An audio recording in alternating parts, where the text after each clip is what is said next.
जोहार गे सनम को तेहना नोआ वीडियो दो जीके वीडियो दो बांग कना तेहना वीडियो रे दो पिया इबुक फाइल से डिजिटल फाइल पदब बाबत ते बोन बाड़ाया आर नोआ पोतब को ओका ठन खन बो किरिन दाड़ेया ओना को हो नोआ वीडियो रे बोन बाड़ाय ᱧᱟᱢᱟ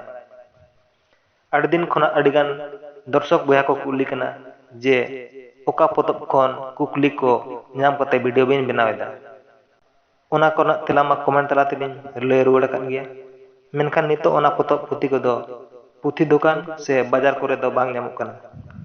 चेदा से ओना को दो अड़ी पहल रेना पुथी को कना ओनाते दर्शक बया को आस मेटाव लगी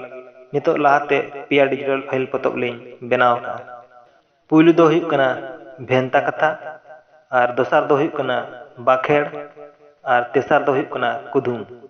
निये को तायम आरहों लेताड़ गे आयमा डिजिटल फाइल पोतब को लिन अगुया और नोआ पोतब कोरेना गोनोंग दो मात्र 15 टका के तहना और नोआ पोतब को दो नोआ वीडियो ना डिस्क्रिप्शन बॉक्स रे लिंक मेना ओडे खन बोन किरिन दाड़ेया और नोआ पोतब को किरिन तायम नेल कते बो खुशिया खान अलिया जहाटा वीडियो रे कमेंट कते लय तबन पे मा तबे तेहना वीडियो दिन के सनाम को जोहार।